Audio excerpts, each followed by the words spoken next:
Nearly 60% of the U.S. population will move this year. Why are so many people packing up their belongings and making a move to a new city or state? Better job opportunities. Over 40 businesses are hiring right now.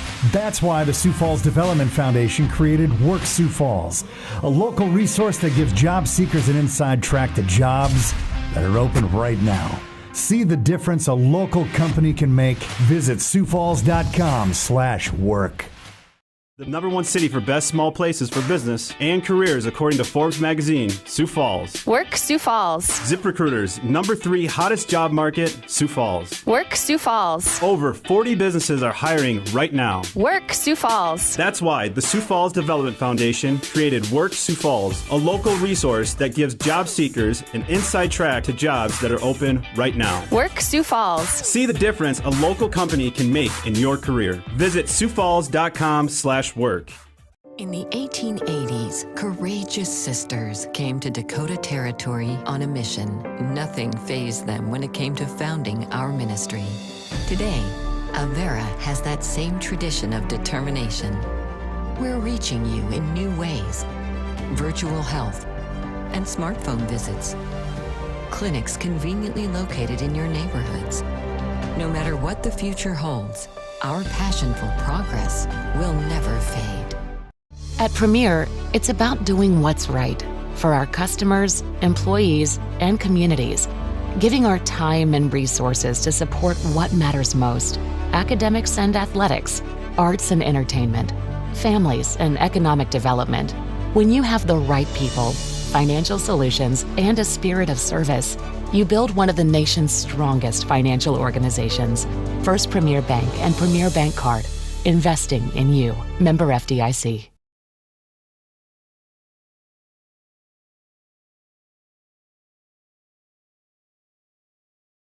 The University of Sioux Falls campus got a little more crowded recently as the school played host to the 3rd annual Talent Draft Day, organized by the Sioux Falls Development Foundation. We had a great day at the University of Sioux Falls with 11 different types of experiences that we offered throughout the day, but really focusing in on what would it be like for those high school students to be on that campus? What would it be like for all of the talented college students throughout really the nation that logged on? What would it be like to work here in Sioux Falls? The morning focused on middle and high school students from 16 schools, a kickoff from Mayor Paul TenHaken, and a high-energy, immersive start to the day. We brought about 78 students here today to just explore the different career pathways that are available on USF's campus. I'm looking to be an illustrator when I'm older, and that's why I'm exploring all the visual arts they have to offer here today. So what did you think about the program? I thought it was very interactive and very fun. It kept students engaged, and they did a great job explaining things in depth. They compared it to a college visit on steroids. It was very much an interactive presentation for learners where they could experience what those classes are look like and get a first-hand account of what it's like to sit in the classroom here at USF, and that's a very unique and special experience. Sometimes I think learners think that maybe a 4-year institution or a 2-year institution isn't for me, but this opens the doors to pathways that maybe kids didn't think they would want to try. I think it's helped me decide whether or not I do want to go to college or not, and just gave me an idea of what college I would kind of like to go to. I'm just very honored that our campus was able to do this. We consider Sioux Falls obviously to be our home. It's our namesake, and we believe very strongly that we need to positively contribute to the very community that supports our existence, the community and region. Some high schoolers stayed for the afternoon when they were joined by USF students who took on a speed networking session with area employers. For college students, it's a little bit different than for high school students. For high school students, it's all about the social skills, the soft skills that they're practicing. For the college students, it's all about making that connection to an employer, getting that internship. There's a lot of different jobs in Sioux Falls and a lot of different varieties, so getting here to mingle and talk to other people and network just gives me an opportunity to talk with them, see what they're about, and other jobs that they have open and careers that I could potentially be in. I think what it does is it brings their education to life. because the theoretical constructs that happen in the classroom are necessary for building your knowledge, but finding your skill sets and dispositional attributes that go into the workplace, the best way you can do that is to have good conversations with people in the field. And so that's the real benefit, that experiential learning component for our students. So we know that the development of employability skills or soft skills are really important, and just being able to have those conversations and open doors with those employers is a big leg up for our kids, and we're really excited to be here. And what you don't see on campus is the huge participation in Talent Draft Day nationwide.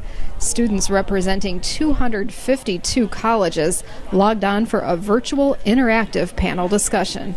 For them, we followed up on what's it like to get an internship with one of our employers? What's the right way to apply? What's the advice that you have for somebody when they are applying? What's the proper follow-up? And speaking of follow-up, that's what the Development Foundation will be doing with the nearly 2,800 students reached during Talent Draft Day. So the goal coming out for colleges, when we have this great of a participation across such a large spectrum of really disciplines that we need to have here, we want to see these kids in internships with our employers this coming summer. And so we've already identified close to 5,000 students that have an interest in working in the Midwest. Our goal is to bring them here and get them tied into an employer. That's our next step.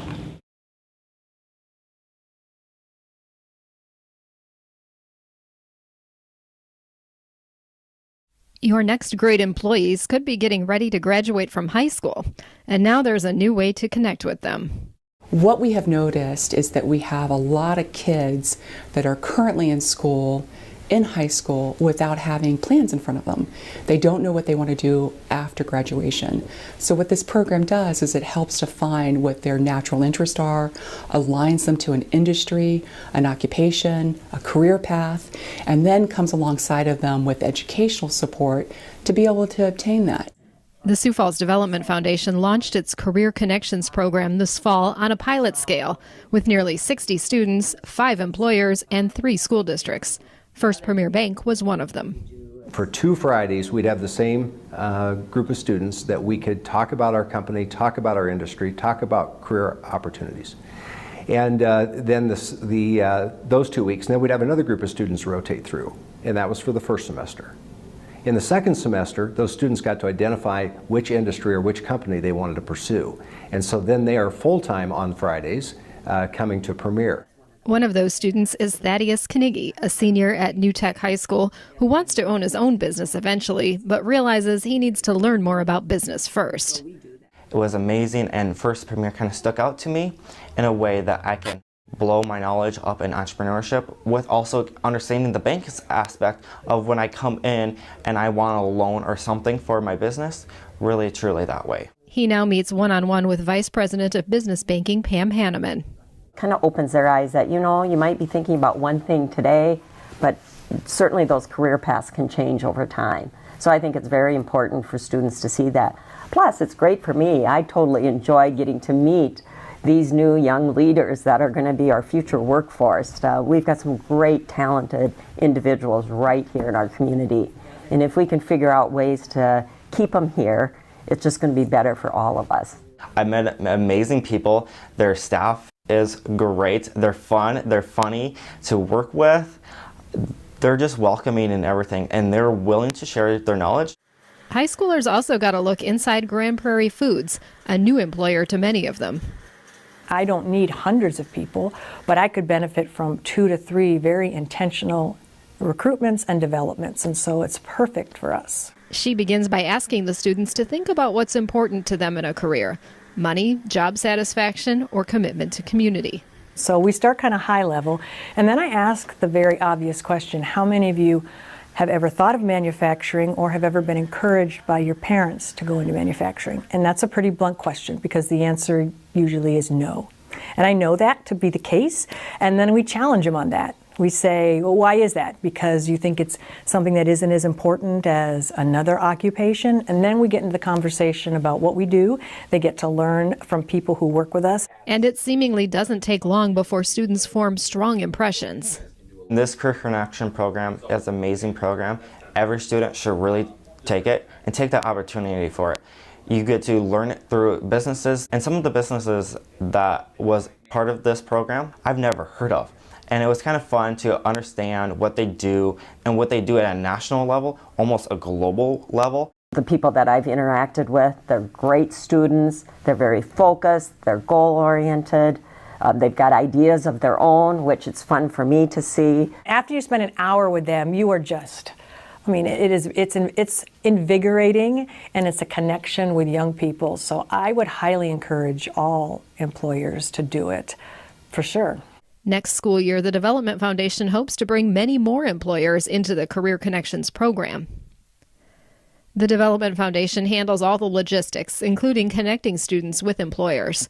More than 400 students already are signed up to participate next school year, so businesses will find talent looking to learn about them.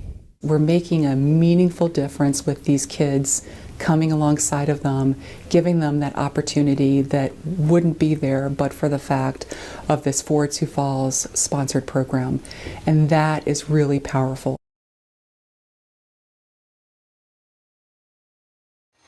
Nearly 60% of the U.S. population will move this year. Why are so many people packing up their belongings and making a move to a new city or state? Better job opportunities. Over 40 businesses are hiring right now. That's why the Sioux Falls Development Foundation created Work Sioux Falls, a local resource that gives job seekers an inside track to jobs that are open right now. See the difference a local company can make. Visit siouxfalls.com/work. The #1 city for best small places for business and careers according to Forbes magazine, Sioux Falls. Work Sioux Falls. ZipRecruiter's #3 hottest job market, Sioux Falls. Work Sioux Falls. Over 40 businesses are hiring right now. Work Sioux Falls. That's why the Sioux Falls Development Foundation created Work Sioux Falls, a local resource that gives job seekers an inside track to jobs that are open right now. Work Sioux Falls. See the difference a local company can make in your career. Visit siouxfalls.com/work. In the 1880s, courageous sisters came to Dakota Territory on a mission. Nothing fazed them when it came to founding our ministry. Today, Avera has that same tradition of determination. We're reaching you in new ways. Virtual health and smartphone visits. Clinics conveniently located in your neighborhoods. No matter what the future holds, our passion for progress will never fade. At Premier, it's about doing what's right for our customers, employees, and communities, giving our time and resources to support what matters most: academics and athletics, arts and entertainment, families and economic development. When you have the right people, financial solutions, and a spirit of service, you build one of the nation's strongest financial organizations. First Premier Bank and Premier Bank Card. Investing in you. Member FDIC.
That's investing in quality of life. It's making sure the community is safe, it's very livable, good infrastructure, affordable housing, another huge challenge with workforce right now. So we as a city continue to be focused on all those things, and then we rely on our partners like the Sioux Falls Development Foundation that's putting this on today to help us with workforce development programming and working with the Southeast Techs of the world and the CTE academies and some of the training and programming opportunities to make sure our kids are being exposed to the right career paths. And one thing that is always important to me, and I'll say this because I see there's some young people in the room, and I always like to say this when I see young people around, and that is a successful career, and I'm sorry, Dr. Griffiths and Venky, Bradfield's right here, a 4-year degree isn't for everyone, okay? Success looks like a lot of different things in the workforce. 2-year programs, technical certificates.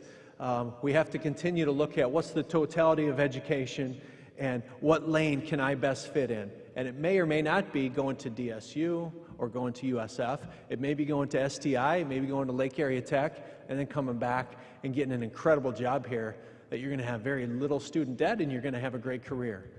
Or it may be becoming one of the world-renowned cybersecurity experts in the country and going to DSU and doing that work.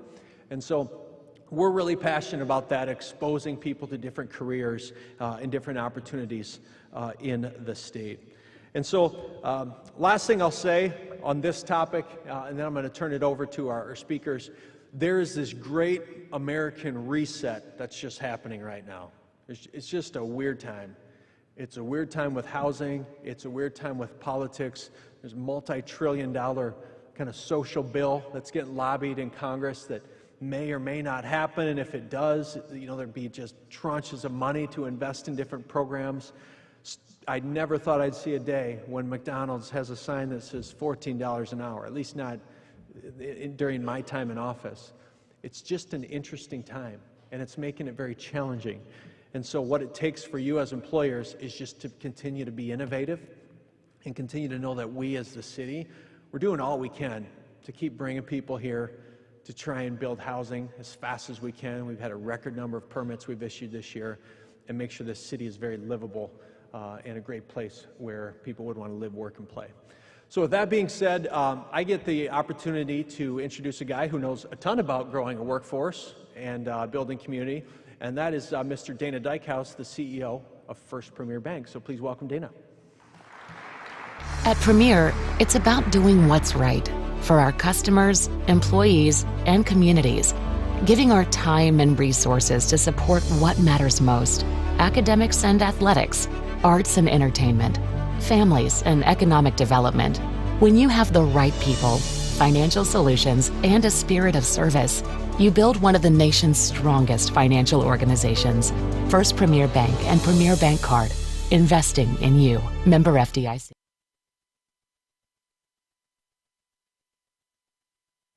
At the microphone, you get to show your ad also, so that was kind of nice. My alma mater, South Dakota State University, used to have a motto, "You can go anywhere from here." And I think one theme that we heard from the mayor and that you realize in the Sioux Falls workforce is you can go anywhere and stay right here. The opportunities are just incredible. And our guest speaker today that I get to introduce is someone who has gone everywhere. From small town South Dakota, from Mount Vernon, where he grew up on a pagan cattle farm, Chad Greenway went to the University of Iowa, graduated with a communications degree, was a 3-time all-conference linebacker in the Big Ten, a 2-time All-American. He was drafted number 17 in the first round by the Minnesota Vikings and played his entire career with the Minnesota Vikings, being an All-Pro and playing in the Pro Bowl. But most importantly, Chad gives back to the community in so many ways. He gives back to South Dakota. He's invested in South Dakota. 5 times he was named Man of the Year for his community works that he's done throughout the upper Midwest. Help me welcome Chad Greenway.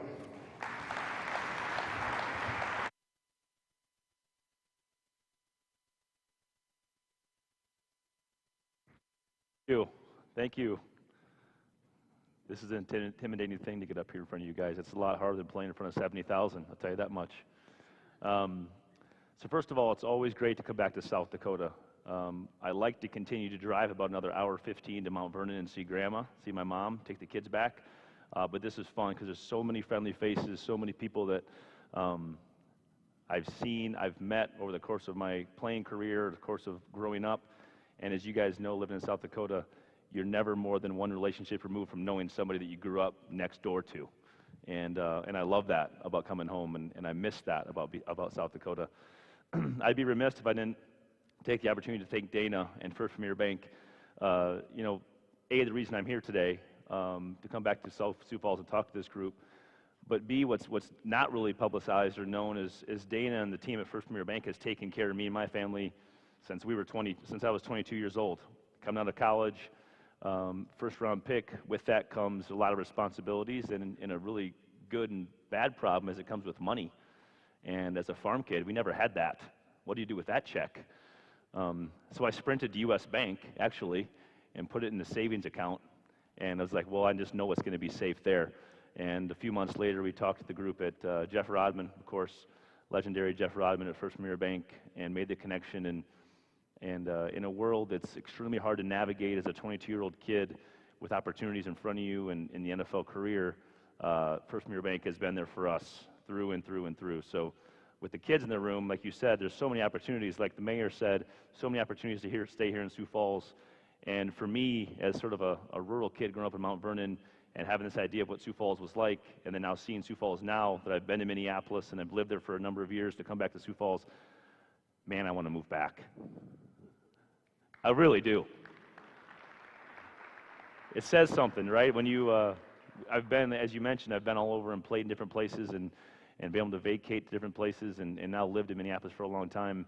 I can't get my wife talked into it. That's the issue. She's a Chicago girl. She likes the city. So I guess Sioux Falls is becoming that, though.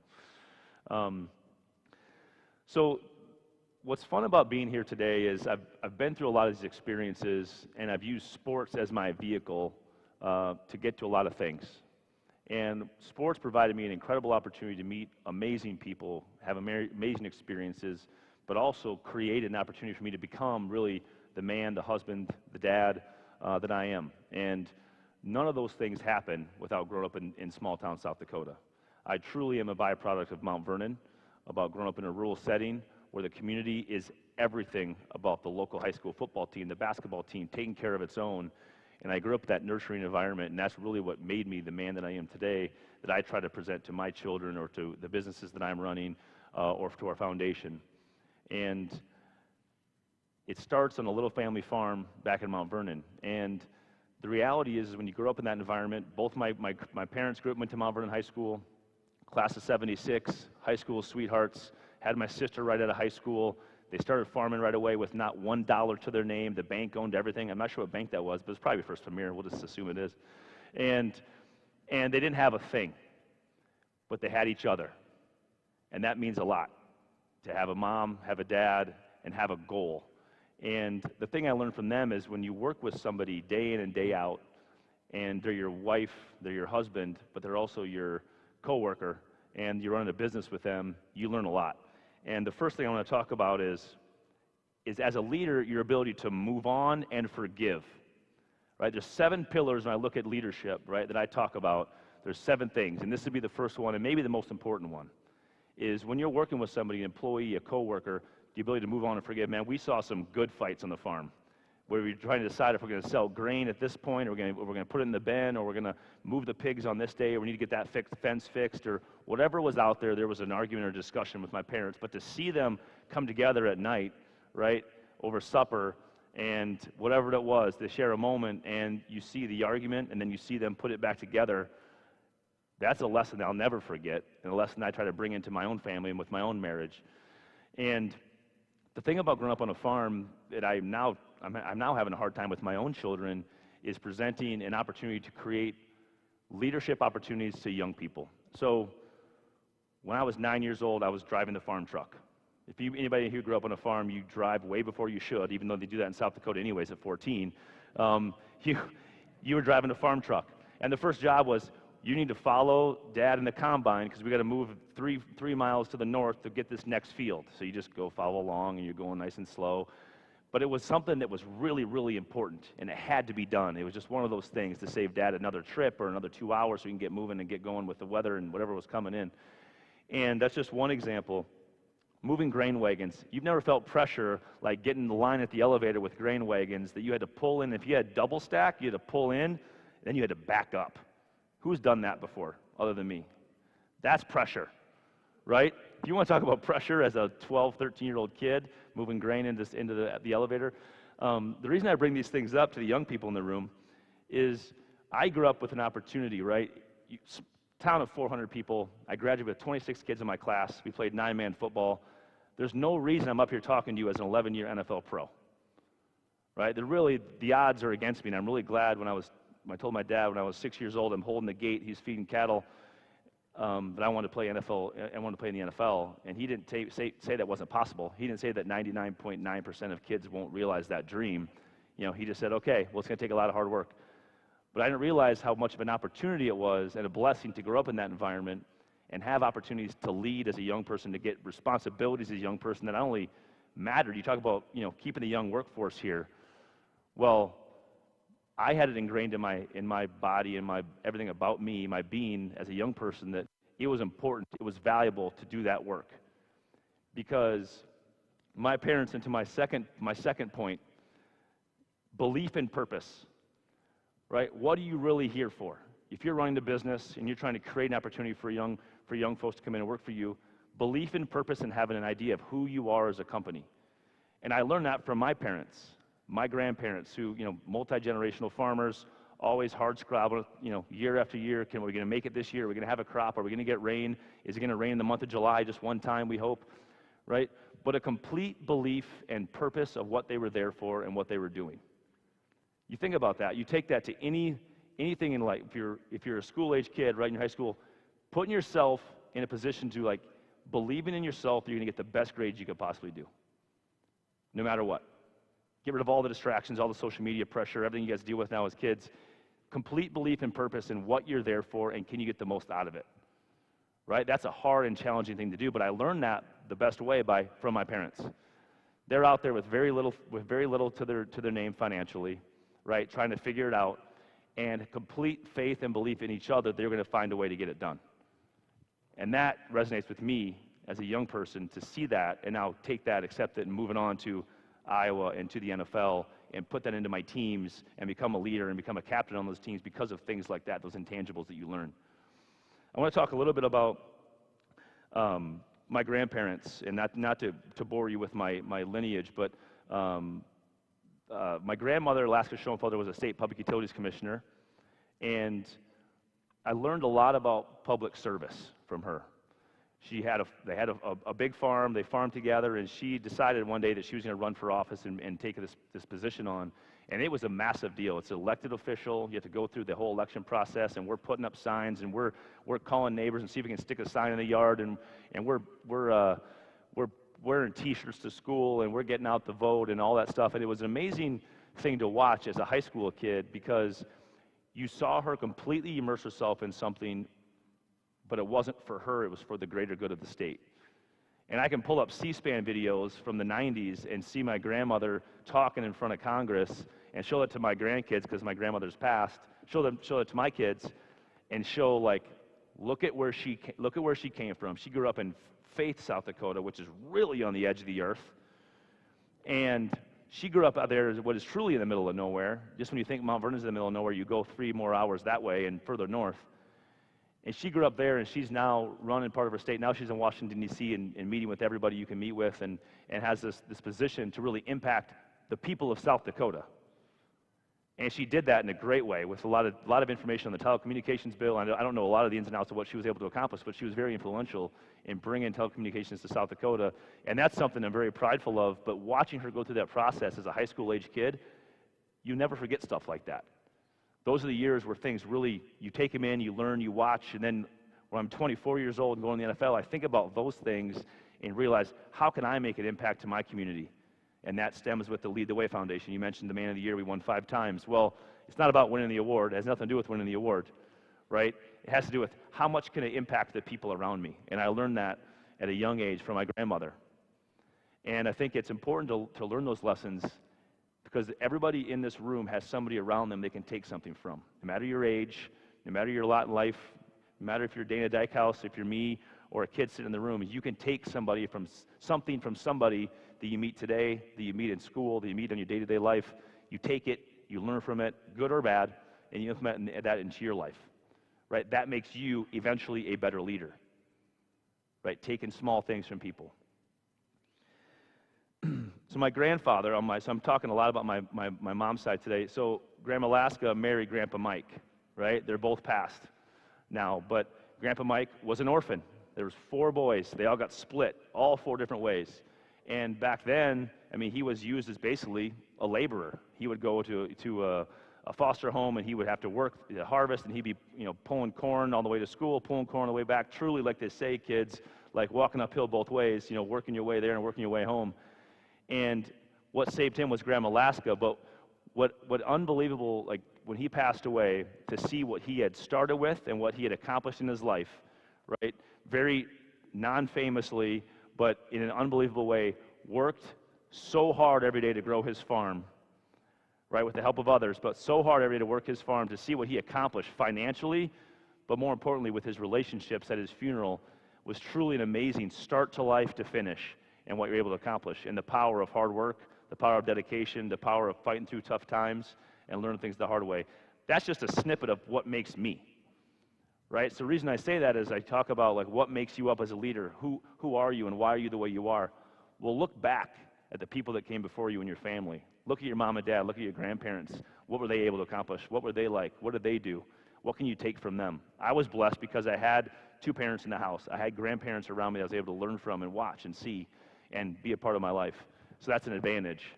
And I look back at myself now and say, I am them. Right? I'm doing the things that they did and just in my own way. So obviously, sports were a massive part of my life. In high school, again, small towns, but I was starting to accomplish and do things that were pretty unique to the area where I grew up, in the town that I grew up in. I started getting some interest from colleges. And so my senior year, I got 1 scholarship offer to a Division I football program. That was Iowa. So my decision was relatively easy, although Coach Stiglmeyer at South Dakota State made it a little bit more difficult. But 1 offer, I had 1 opportunity. And a lot of times in life, no matter what you're at, right, whether you're small town or you're Sioux Falls or you're Minneapolis, you just need 1 chance. And I was a nobody recruit, a 2-star recruit that nobody knew anything about from the middle of nowhere, and I was scared. And I think people talk about fear in a lot of ways in a negative light, right? We think about we're scared of something and we're fearful of something. It might be in your business or as a young person coming up in the world right now and need to find a job, need to find my 2-year degree or my 4-year degree. What's that going to look like? Where am I going to fit in? Fear is an unbelievable motivator. Right? It's one thing to be walking through the woods late at night and it's dark and it's Halloween and it's creepy. That's fear in a different way, right?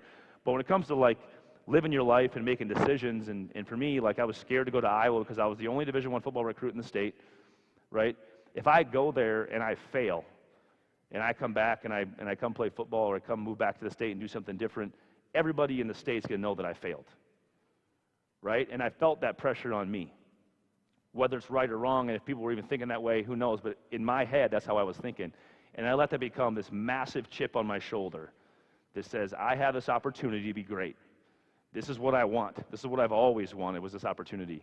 Am I going to let that fear hold me back from the thing I've always wanted? Or am I going to let that fear motivate me and push me to the next level of not even knowing what I can become? Because I don't know. But all I read and all I heard was, well, all these big recruits, they're from Chicago and Detroit, and they're from Kansas City, and I'm a small-town kid coming in. And what I realized when I got there was it had nothing to do with where they were from. It had nothing to do with how tall they were or how fast they were, how big they were. It had to do with how much were they willing to give up every day when they're going to workouts, when they're going to class, when they're listening to their coaches, when they're in the film room and meeting room. There's so many things that go into making an athlete into a football player, right? Your ability to think, your ability to change. The one thing that always separated me was my ability to be aware of what I was bad at. A lot of times we think as leaders like, well, we're untouchable, right? We're the president of the company, or we're the captain of the team, whatever it is. The more you think you're untouchable and that you're perfect, the less chance you're going to be a very solid leader. But if you're hyper aware of what you're really bad at, and you constantly try to work on that, whether you're an athlete, right, whether you're in business, always find the things that you're not good at and attack them. And if you don't have people around you that are willing to tell you those things, you need to find some. Because I think the best thing about sports, and this is one of my massive points, was taking full responsibility and being self-acceptance. So the one thing about playing football at the highest level, Division I in the NFL, was if you have a game on Saturday, Sunday's the worst day because you watch film as a team. If you're playing on Sunday, Monday morning is the worst time of the week because you're watching film as a team. So you walk into Coach Zimmer. Who's a Vikings fan in here? Go Vikes. So we're all fans. I love Coach Zimmer. Coach Zimmer is as real as it gets, other than maybe Mike Tomlin. Mike Tomlin coached me for 1 year as a defensive coordinator, who's now with the Steelers. He got real. If you were doing something wrong, you knew about it. What I loved about Zimmer is nobody worked harder than that guy, and we all saw it. He put the time in with film. He would study. He knew everything. He's the head coach, right? That's his job. But he ate what was his. If he made a mistake, if he made a bad call, you run to the side and say, that's on me. That's not on you. When you take responsibility for something that everybody in the room knows was yours, that builds trust, right? That way I can trust that guy. That guy's my leader. Now, when you're in a film room with 26 other defensive players, right, and you're one of the starters and you're out there playing every snap and you know that plays 4, 11, 16, and 24, those were your fault, right? And coach is talking to you specifically and you're just waiting for that play to come up and they go through it and they rewind and rewind and rewind and rewind and watch your mistake over and over and over. And you just have to keep eating that mistake over and over. But it's good for you because you realize that everybody makes mistakes.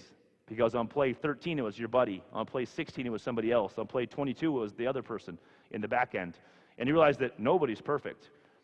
But as soon as you hear a kid go to the locker room, and yeah, coach was wrong on that. That wasn't my fault. It was this or that. When you know it was their fault, there's no easier way to lose trust in your teammate, right, your brother you play with, than that. But if you had the guy, so for me, I learned about when I go to film, even mistakes that weren't mine, I tried to make my own. Right? How can I help my teammate, the guy's lining up next to me? How can I make him better? How can I try to save him from making a mistake? Being more prepared. And I'm a big believer that every business, no matter what you're doing, should have this idea of we're going to go through things together, we're going to identify what the mistake is, and we're going to fix it. We're not going to say, hey, that's on you, you're the problem. We're going to identify the problem, realize who made the mistake, and then move past it and get better from it. And I think that was something I learned early at Iowa. Now, when it comes to leadership, the one thing about I go to Iowa, I take the only scholarship offer I have, and the interesting way they do leadership down there at Iowa is Coach Ferentz has been there for 20-some years now, 22 years I think, and he doesn't just take the 4 seniors and make them a captain. He takes a leadership council, 1 freshman, 2 sophomore, 3 junior, 4 senior, right? I think 2 freshmen. So what it does is it accelerates your ability to come in and have a voice. This idea that every opinion matters, right? If you're a leader, if you're a head coach, you're Coach Ferentz, every opinion matters. You're a freshman on the Iowa football team, you're part of the leadership team, you have a voice within that leadership circle, with Coach Ferentz, with the seniors, with the juniors, even though you've been there maybe a month or 2. Your opinion matters and your voice matters, but it was always Coach Ferentz would be steadfast in his own opinion, but he was always willing to listen to yours. I think it says a lot. A coach that's been coaching forever, right? He's going to listen to an 18-year-old kid and what his opinion is on a matter, whether it be travel or practice or what we should do differently or why are we losing football games. It was interesting to me to be a freshman, 18 years old, right, and listen to these seniors who have been through the grinder for 4 years at Iowa, listen to a coach who's been coaching all over the place, and I get a say in something. What it did is it made me a much better sophomore and a much stronger junior and a really good senior because I knew what the program needed, and it created a culture from freshman year up to senior that was really strong. And when you have a strong culture in a program, like a football program, it allows the kids to become their best version of themselves. And what Iowa did the best for me was they kept and got rid of all the distractions. And kids these days, the mayor and I were just talking about this. There's distractions everywhere. Social media, peer pressure. It's never been greater, right? You can't get away from it. If you have a phone and you have social media of any kind, they can snap you immediately, right? They can send you a text message, they can voice message, they can do whatever. It's insane. The pressure's never been greater. But what Iowa did back then was take as much of the distraction out of our hands as possible and allowed you just to flourish. And flourish in a way because you could hyper-focus on what was really important to you. If you want to be the best linebacker, if we want Chad to play linebacker, I went there as a quarterback. I played quarterback for like 7 minutes, and they moved me. And I played linebacker, obviously, the rest of my career, which was a great move, but I trusted them with that. But their only goal was to win football games so they could all keep their jobs. And the best way for them to win football games was to move me to linebacker and have me become the best version of myself. And how they did that was remove all distractions as possible and say you're going to go to class, right? You're going to go to football, you go to meetings, you're going to go to study hall afterwards, you're going to get your grades, you can become the best version of yourself. And I truly believe that if I went to any other school, I don't think the outcome is the same for me. But I went there with my one scholarship to the right coach, to the right situation, just super lucky. And coming out from that, you learn a lot of things about yourself. You learn how to push yourself. You learn how to navigate the world of big-time football and the pressures that come with it. And it was always fun because I was the underdog kid, right? I was the kid that nobody expected to be really good, and all of a sudden I ended up being good. And that was an easy pressure. Well, now I go through my senior year, I get drafted 17th overall by the Vikings. And when you're drafted really high and you're a first-round pick, there's a whole lot of different kind of pressure that comes with that. Now I was the guy, I was the 5-star recruit. I was the kid that everybody expected to be good. And the pressure felt a lot different for me. You know, it wasn't like I've always been the small town, the underdog, I'm going to surprise people. Well, it's hard to be favored. It's hard to be the one that's expected to be good. And I can remember my first press conference, you get drafted, you come in, and the questions were like, when are you going to play? How much impact can you have? How many wins are we going to get? And you realize really quickly that this is truly a business. Like college football is a business, but the NFL really is a business. And if you don't perform, they just find somebody cheaper and somebody better, and they're going to replace you. Now, I was lucky enough to be a high pick, so I had a little more staying power of a couple years. So I go to training camp, I get that check, and, you know, life's pretty good. I go through my first training camp, I get to my first preseason game, and I tear my ACL. It was the second ACL I had. So I had one in college my freshman year. I battled back from. I did my other one my rookie year of the NFL. Third play of my career, preseason game. And just like that, your season's over. So it happens in August. You go on IR, you're off for an entire year. And, you know, you can't really feel bad for a first-round pick. A young kid makes money, he gets in the NFL, he's realizing his dream, he gets injured. Yeah, that stinks, but there's a lot worse problems out there in the world. Right? I didn't have that perspective probably then at that moment, but I do now. And what I looked at that was an opportunity. It's all you can look at it as is an opportunity, right? So I got a redshirt year in the NFL. So how am I going to use that? Obviously, I need to get stronger, I need to get healthy, I need to come back better, but I educated myself on what are the best guys doing? How do they prepare for games? So I have Steve Hutchinson is next to me in my locker, right? He's now in the Hall of Fame. He's an offensive guard. He's in the Hall of Fame this year. Matt Burke, who probably won't go in the Hall of Fame, but he won a Super Bowl with the Ravens, a very good player. You have these guys, you have these examples right in your locker room of how to do it right. Ben Lieber, Vermilion native, was just a consummate pro, always prepared, always ready for a meeting. I see these guys going to meetings with full notebooks, right? Snapshots back then, of course, it was different, watching film on DVDs and all sorts of crazy stuff. But you're flipping through your notes and taking pages of notes, you know, watching film. I'm sitting and watching film with these guys. Now, this is just my trade, right? Your own trade is something similar, or something different, but similar. You're trying to get to the same concept. How to become the best football player? How do I run the best tech business? How do I run the best bank? Well, it's about going and studying from those who you know do it right and do it well, and I'm going to take some ideas from them. So that year, I made a point to myself that I'm going to sit in as many meetings as I can, learn from as much from these guys as I can. That way, when I come back the next year, I get the opportunity, I was ready. And I played, I think, 8.5 years before I had my next injury that held me out from a game. So 8.5 years in a row of playing NFL linebacker, be able to stay healthy and get my body prepared. It was that one injury I had to get over with. But the crazy part about the NFL, and there's a lot of craziness, is navigating the egos that are there. You're talking about a bunch of guys, right, 53 guys in a roster who have always been the best of the best no matter where they've been. And if you want to separate yourself amongst the greatest, it is never going to be because you're physically better than somebody else in football. There's the Adrian Petersons, right, the Percy Harvins. There's these guys that are like physically just complete freaks. There's like, you know, the 1% of the 1%.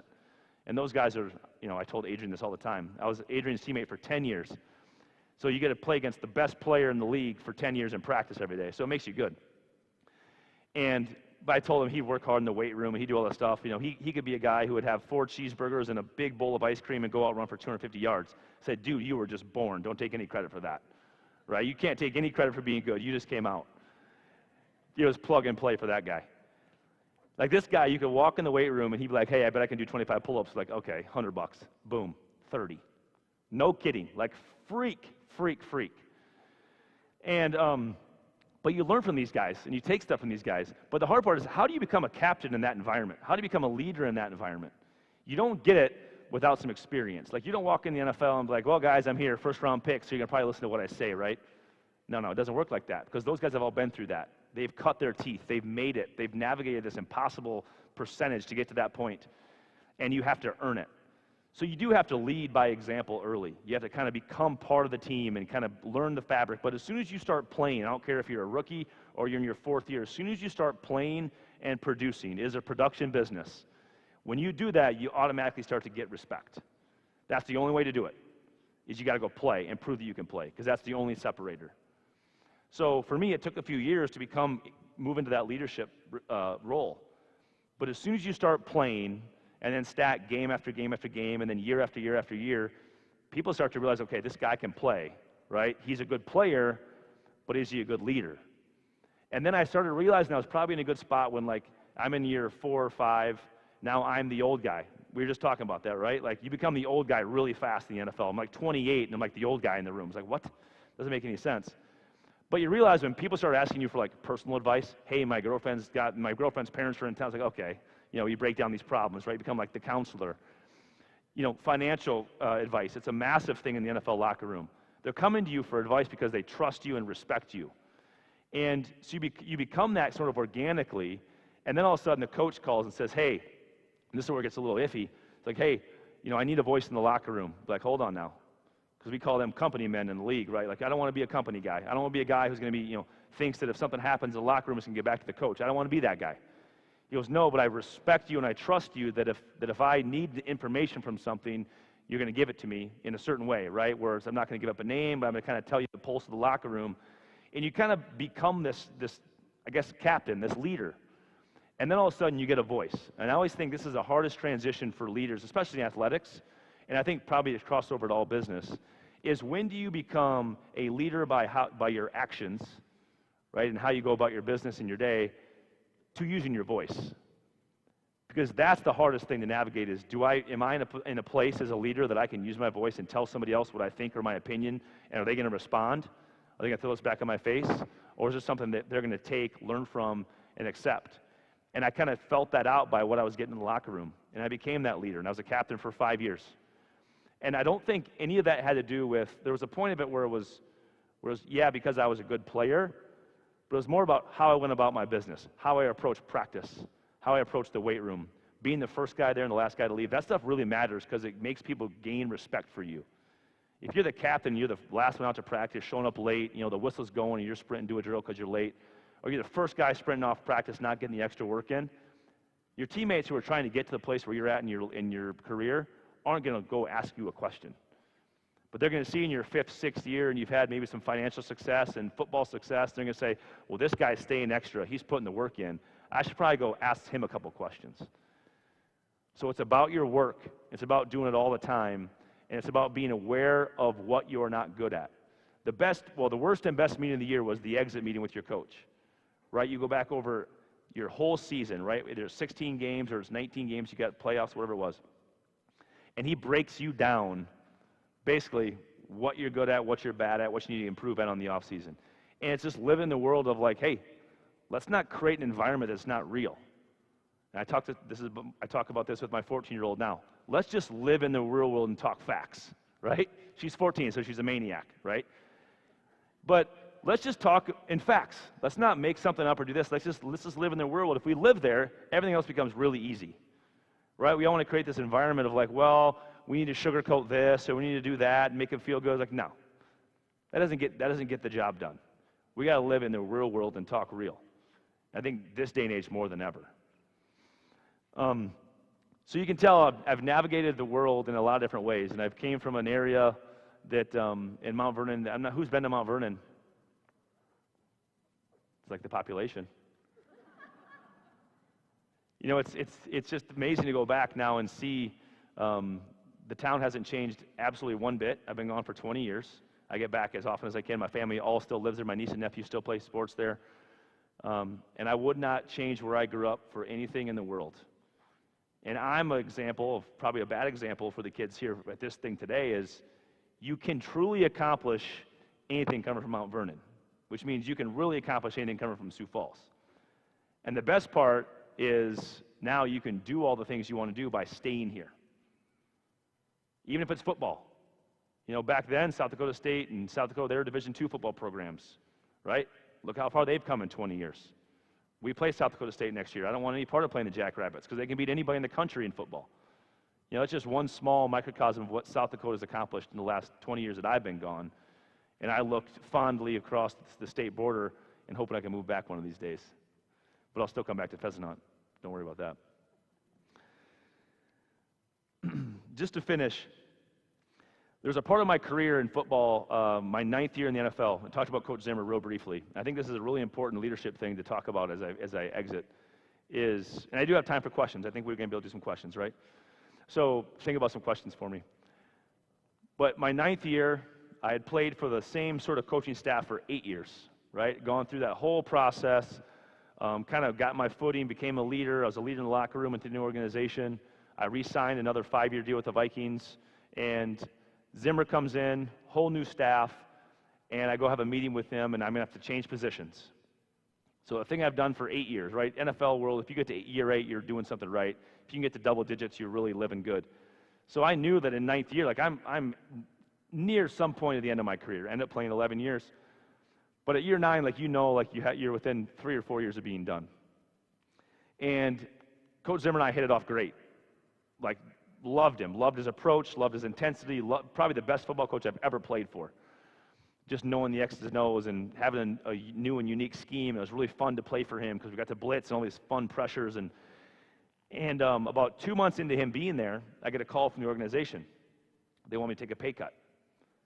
So the year before, in Coach Frazier's last year, I played for 10 weeks with a broken wrist. It was broken in 2 spots, right? You play through it, you grind through it. You have all these injuries you deal with. Like the end of my radius was broken off, and I'm just wearing this like hard pack like cast. It was ridiculous, right? Thinking back now, it was dumb. But you don't ever want to take your foot off the gas pedal in the NFL because as soon as you take a month off, somebody comes in and takes your job. So I don't care if my wrist is broken. I'm going to figure it out, right?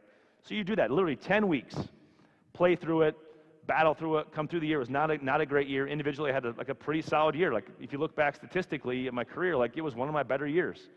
So I walk out of that season, Zimmer comes in, I'm excited about, kind of growing into that next year. They asked me to take a pay cut, and I think back like, man, I played 10 weeks with a broken wrist for this organization. I put people in the seats. I do the best I can, had one of my best years, and it just didn't matter. It didn't matter to them. For 8 years, I'd given everything to the organization. And what it was humble pie. It was humbling. Because guess what? It happens to everybody. Unless you're Tom Brady. It doesn't happen to him. It happens to everybody else. Right? The reality is you can't do what I did forever. You can't do it. And at some point, that shoe was going to drop. And the timing of it felt so hurtful because of what I thought I had given to them. And then I had a chance to make a decision, right? At that point, we had 3 kids. And kids are in school. We have a whole life there. Am I going to say, you know what? To heck with you. I'm going to hit free agency. I'm going to go somewhere else and play somewhere else. Do you think after 8 years, I'm 30 years old, do you think anybody in the NFL would have cared more about me than the Vikings or the Vikings fans? The answer is no. Nobody would have cared. Right? You're just a 30-year-old linebacker who's almost done with his career who we're just using for a couple years to get done. So I took some time to think about it. They offered me an alternative contract, right? And I figured out a way to navigate that whole thing and have that conversation. My wife and I have a conversation. And that humility or being humbled, right? It was just part of that self-awareness to say, you know what? It's going to happen to everybody. How am I going to respond to it? So I had the best off season I had. I accepted the renegotiated contract. I had one of the best off seasons I've ever had. I was extremely motivated to do well. I came out and had a great year until like week 8, and I broke 3 ribs. And so again, kind of get slowed up by the injury bug, right? And this was a funny story because we were about to have our 4th kid, and I have these 3 ribs that are cracked. We cracked them against New England, and I didn't practice all the week, and then I go to Friday and say, hey, I think I'm going to try to play. And you may have had broken ribs before. Don't recommend it ever. It's miserable. So I go play in New Orleans, and I play. Within the first drive, all 3 ribs break. Right? You can just feel them, and they're moving. Like there's a whole thing going on. So I get to the 4th quarter. I'm calling the defensive snaps, like I'm in front of guys, like I'm barely able to breathe. Like when you have the ribs, like you can't because your lungs are expanding. You're tired. You're running. You're trying to extend out, like raise your arms out and make tackles. It was the most miserable thing. And we had our daughter the next day. So my wife was super not impressed with I couldn't hold her, I could barely breathe, I'm sleeping in a chair. And like that was just part of it. And I had to take 3 or 4 weeks off. And sure enough, the young kid comes in and does well. Like I told her, I said, I got to play through these because otherwise this kid's going to do really good. But what it was is it shows you, right, that life happens. You get humbled. You find a way to navigate back. Life hits you again with these broken ribs. But what's the alternative? To give up? You figure it out. You get healthy, you come back, you do your best. I ended up playing 2 more years with Coach Zimmer. And I played my 11th year. Purposefully, I asked for a certain number on my contract because that took care of the money that they took from me in my 9th year. So I get to retire thinking, you know what? I still got that money. I don't care what you guys say. I still won. I do think that way every day, actually. Yeah. But the reality is life is going to give you so many different challenges and different obstacles. Mine might look different than yours, in your business, or these young kids sitting here. Your challenges might be different. There's challenges that kids see every day now that I never would have fathomed having as a kid, with 2 parents in the household, and we didn't have much money, but we had all the food we could eat, right, with a garden and animals and all sorts of stuff. So there's never a worry like that. I had a chance to realize my dream for a long time, and different challenges came with that. But what it gave me was an opportunity to look back at what made me who I am with my grandparents and my parents and their opportunities to teach me, and then where it got me to. And just to finish before I get to questions is nothing I'm more proud of, obviously, than my kids, my family. We have 4 kids from 14 down to 4. Married for 15 years. We met in college. She was an athlete at Iowa as well. But the thing is next in priority is our foundation that I talked about briefly, and Dana mentioned as well, is we started that in 2008, and given the platform, we felt obligated to say, you know what, we have to make a big difference. And we work with hospitals from Iowa City up to Fargo. Obviously have a great relationship with Sanford Health, who I know is the sponsor here today as well. Have our locker program in a couple of their hospitals. And I just challenge you, giving an impact and reaching out to a kid or a sick kid or a kid that maybe doesn't have the same opportunities as you or anybody who needs something, it doesn't take money. That's just one opportunity to give back. But what can you give back to somebody that you offer? It might just be your time, right?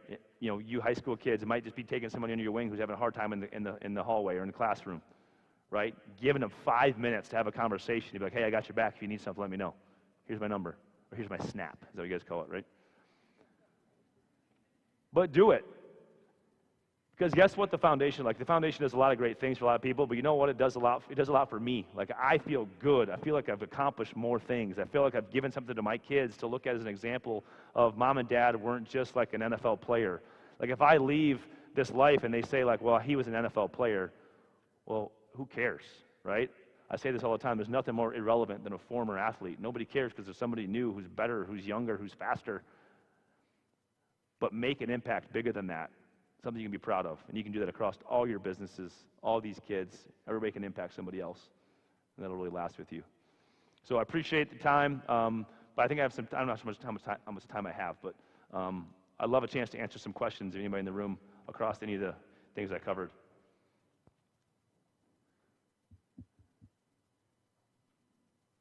I'll call on one of these kids too. Don't look up here. If you look at me, then I'm calling you, right? You know how that works. Right here, go ahead. What high school did you go to? What high school? Yeah. Mount Vernon. So same town I grew up in, Mount Vernon High School. All right. Yeah. It's now Mount Vernon Plankington, MVP, Titans. Different colors, different name. It is awesome, but it's a whole different. I don't even recognize the uniforms anymore. Everything changes so much. No, it's awesome. Chad, I've heard this story before, but I'd like you to share it. Of all your experiences, the NFL, the Pro Bowl, everything, what's your one athletic memory that you'll carry with you your whole life? Yeah, obviously Dana's been to a couple different times I've talked and brought me in before, and I know this hits home with him because of his past in football as well. So I talk about this, played 11 years in the NFL, played in college, but the guys I played with in high school, right? When you're in a small town, you don't go to different elementary schools because there's only one, and you don't have a lot of new kids moving in. Maybe a kid every couple of years, which is really awesome if a kid comes in, especially if they play football. But the kids I went to kindergarten with are the kids I graduated with, essentially. The same kids that I was playing tackle football with illegally when the recess, teacher was out there behind the school trying not to get caught, shoving the kid's head in the ground because he was talking smack. But those guys I played with all the way through. Kindergarten ball, school lot ball up to 7th grade when we started playing organized football in Mount Vernon at the time. Like those guys, you went through thick and thin. Summer workouts together. I talk about this story all the time. And grew up in Mount Vernon. We're not on the west side of the state where all the hills are. We grew up, where the tallest mountain's the overpass, right? So I remember organizing my buddies in high school in the summer, like June, July, the hottest dog days of South Dakota summers, to run the overpass. So you would see this trail up the overpass and down. And at the time, we co-op football with Stickney. So anytime we drive from Mount Vernon to Stickney for practice, we drive by that overpass, and you could see like the cattle path of our running path every time we drive by. And it was like you could acknowledge like the work we put in, right? And it was right by the bakers, right? Right down the road from Ned Bed's house. We pick up Jeremy, and we go out there, and now he'd be the last pickup because he's right down the road, and we'd run the hill. We did that for the last couple of years. And the reason that's important, right, is because those relationships are forever. Like I had a 20-year class reunion, and like you go back and we're still telling the same stories that we were talking about back then, right? And those relationships are forever lasting. And the football memory that will stick with me forever, above anything, I was able to win 2 Big Ten championships at Iowa, went to the NFC Championship game, played in the Pro Bowl. They're all awesome memories. But there's such a short-lived time, right? The NFL, I did get a chance to play with Adrian for 10 years and Brian Robinson for 10 years, which is really unique to play with some people that long. But those guys you grew up with. And my junior and senior year, we were able to win back-to-back state football championships, 9-man, AA. And my senior year, we win the state championship, and we're all back in the locker room, and we're kind of getting our pads off and getting ready to ride the bus back home. And I can remember, like, the last guys in the locker room were us 7 guys that started playing football together as kindergartners, right, who worked all the way up, waited our time. Some of us played as juniors and won a title that year. But then we get to win it together, and that was ours. The junior year didn't feel like it was ours. The senior years, that was ours. And I can remember, like, we're all, like, in tears. Like we're so emotional because that, for the most part, it's the last time you're going to play with that group of guys. But it's the last time that most of those guys were ever going to play football. Actually, all of them. And that was just a special memory because you think back it takes you back to that 2nd grade, recess. Kenny Hostler's head in the ground. Right? Or, Mrs. Schultz getting you in trouble again for playing tackle. Donna Schultz, who was just always didn't want us to play football. So that would be my favorite football memory. Just unrelenting. I can picture the room. I can picture who was there. And, it's a special memory for me. Go ahead. Can you talk about like the amount of work you got put in for college and the NFL?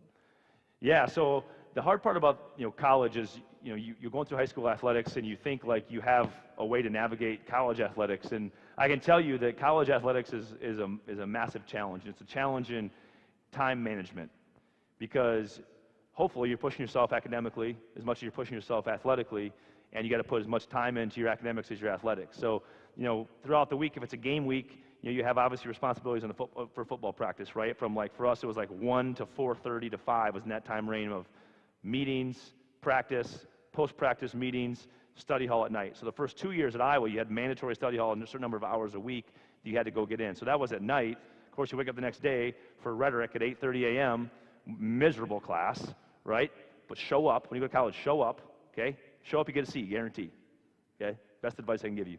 No, but the reality is it's an exercise in time management and figuring out what your priorities are. If I could say the one thing you go back to, I could not imagine being a regular student in college to have that much free time. Because there was not a moment in time where we weren't supposed to be somewhere or have to have something prepared or get that assignment done and turned in before you travel for football. And my wife, she ran track and cross country, so she had 3 seasons, and fall cross country, winter indoor track, and then spring outdoor track, right? And she had 150 hours in accounting degree, right? And she carried a 4.0. Like a freak student. But it was all the time. And the sacrifices you give up, and she married me. Not smart, right? But the thing is you realize, thinking back, is you gave up so many social opportunities, so many chances to go hang out or do this or play video games or whatever you guys are into. But you never regret that. Like those lost times of those social opportunities, you had plenty of chances to bond with your team, sit on a bus, do homework, whoever your teammates are, and spend time that way. You think back, say, that was all worth it. Even if I didn't play in professional football, even if that was my end, like that all would have been worth it, because you sacrificed something for the good of the team, the good of your opportunity to play, and you'll never regret missing those things. So I would say the biggest thing is sacrifice, but the amount of work you put in, it's AM lift, right? School all day, meetings before practice, meetings after practice, study hall, morning lift, school all day, meetings before practice, meetings after practice, study hall, and just keeps going. And in summer, you're there all summer. You get to train, get a job. It's a blast. Now in the NFL, it's different because then they're paying you, right? It's easier, and you don't have school, that whole school thing to worry about. But the hard part about the NFL is you have all these talented guys coming in, and everybody wants what you have. If you're the starter, which I was a starter for a long time, right? All 11 years, like somebody who's younger than you, better looking than you probably, faster than you, right? Wants your job, and the hardest part is he's cheaper than you.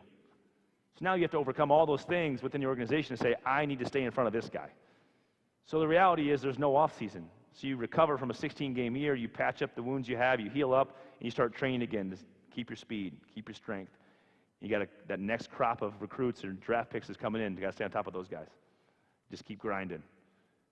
It's about how long can you do it. And you realize that after a while, my best weapon is my mind over my physical ability. How can I gain an advantage mentally over these guys to be more prepared, right? To anticipate the play before what's going to happen by film study or by my experiences, and you beat people differently than you probably did when you were younger. So, long answer to a short question. Go ahead in the back. Chad, one of the things that we talked about when I was talking to you back here is that you still have the state record in the triple jump here in South Dakota. Yes. And it's one of the longest standing records around. But the other thing is that you were not just a football player in your high school. And I think that's one of the things you really talked about. You were in different sports. Maybe you were out for different activities, maybe FFA, who knows. You worked on your farm. Can you talk about the value of not being just one-dimensional in what you do in your life? Yeah, I think it's really important to diversify yourself. You're not just an athlete. You're not just really good at math. You're not just this or that. Like, you need to become diverse. I think for me, athletically, it was football, and then right to basketball, and then right to track, and then right to baseball in the summer. It was just ongoing. We never focused on one sport, like ever. The only time I did it was my senior year. I got a chance to play for the AAU program, the Schoolers, who's still around, ran out of the Pentagon. And that was the one time I played a sport sort of out of season. And it was funny because then when I went to college and I had this opportunity to focus actually on one thing full time, I had so much more room to grow than everybody else, because a lot of the guys I played with had been playing only football for all through high school. Well, they were kind of already there. Their potential was already filled. And for me, it was like, well, I had all this opportunity to start lifting weights and get stronger, not just work on the farm, right? And now all this time, instead of playing hoops or running track, I was focused on my football stuff and just improved dramatically. I think that's where I saw a lot of improvement.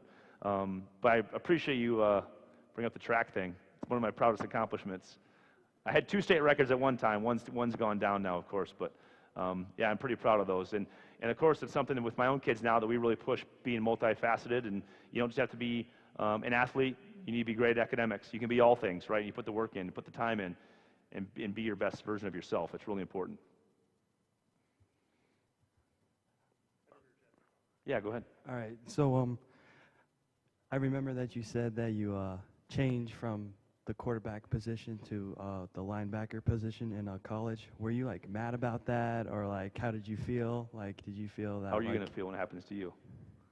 You don't think so? No. So like yeah. So like, how do you feel, or like how did you feel when you're like that? So. Yeah. So I think the one thing you talk about, like I talked at my last point, was that humility piece. And I can remember Eric Denning, who was one of my favorite people. He is the athletic director and basketball coach at Mount Vernon right now. Probably one of the most, he is the most important person to my success, probably over anybody. Because he, first of all, grew up in a small town, like you need to have somebody put the seed in your head that you could do these things and accomplish these things, and that was Eric. He knew that I was maybe a little bit different, and he pushed me differently. So early on, like my freshman year of basketball, Aaron Baker was a stud, and I was coming off the bench. I was a sixth man, and he tore me apart for every little mistake. Everything I did wrong, he would just get on me, whatever it was. And it just seemed like, man, and I'd come home and I'd complain, and my mom would be like, no, he's the coach. Listen to what he says. We'll figure it out. So I would just try to always be perfect, right? And what it did is it made me realize that he's coaching me really hard because he knows I have a ton of potential. And then when I became really good, he held me the most accountable of anybody, because he knew that if he would hold me accountable and I was getting yelled at practice for a small mistake, what was he going to do to the freshman who was maybe not pulling his end, right? Coaches have a way of doing those things. My point bringing that up to your question is it humbles you. It makes you realize that you're in a position to be coached, no matter how good you think you are. So when I go to Iowa, there's probably a good chance that those coaches who have been doing that for a long time knew what was best for themselves to win games, but also what was best for me. Because if I just said, you know what, that's not cool for me, I'm going to transfer and go play quarterback somewhere else, or I'm going to try to stick it out and play quarterback at Iowa, like, I'd be farming right now, which would be cool. It's fine. But I wouldn't be 11-year pro. It just wouldn't have happened. So I think just trusting them, being humble and aware that, you know what, maybe this isn't the position for me. And get a chance to move, and I got a chance to play faster and get on the field and then make my opportunities be known. So I never, in life, I've learned a long time ago not to ever say that I'm this and I can only be this. I think it's really important. It doesn't matter what you're doing, right? President of a school is like, you don't have all the answers. And somebody out there probably has some advice for you that you can take and learn from and say, you know what, I'm going to trust this person. This guy's got a lot of experience, or this person's got a lot of experience. So I was lucky in that regard. Yeah. Off the field, after your career, you started Grey Duck Vodka. What are some things that you've learned about being in the business world that might not have any athletic kind of inspiration to lean on? I've learned, since I retired, I started a spirits company. We have a vodka brand, we have a seltzer brand. We're 3 years old. I've learned that as a wild business. And the reason why I think you can talk about athletics and it can cross over to any business is because, to me, it comes down to competitiveness. Like, we want to win that industry. And we know that we have assets and tools that these big, massive companies that have these massive checkbooks, they don't have. Like, we can go in and guerrilla market, and we can go into every retail and shake their hand and say thank you, and we go across Minnesota, and we're going to as many stores as we can, right? We know that big, Tito's Beverage is not going to come out and do those things because they're a massive company. So we find and navigate our way to grow a business. I realized that it's about being naive and asking questions is really important. Like, never thinking you have all the answers. So because our 4 partners, not one of us has any industry experience in the spirits business, so we don't know what we don't know, so we just ask a bunch of questions. And we become really nimble on being able to react because we've stayed small to say we want to do this, we want to approach this way, or we don't want to do it, we kill it. And there's not 35 emails that have to happen, it's just us making a decision and navigating that. It's been fun because it's been a lot of success early, but it's been a lot of work. So I think everything becomes a lot more fun when you have to put the work in and earn it, and then you start to see the fruit of that work.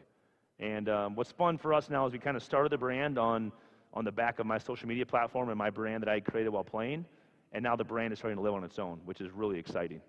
And now that our seltzer is out, we'll be in South Dakota in January finally. We've had some production issues like everybody else, but mostly we can't scale fast enough because we can't make enough. So it's a really good problem to have.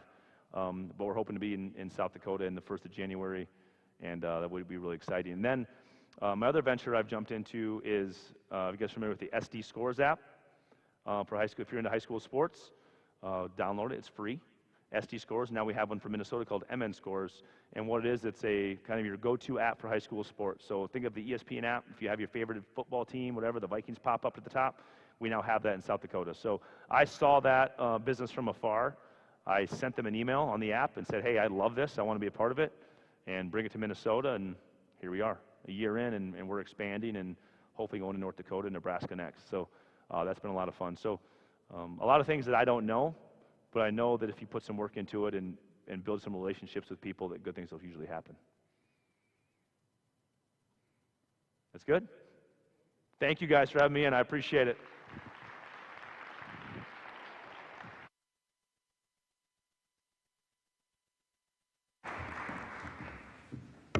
Awesome. Thank you, Mr. Greenway, and thank you to Dana Dykhouse and First Premier for this wonderful, wonderful keynote speaker.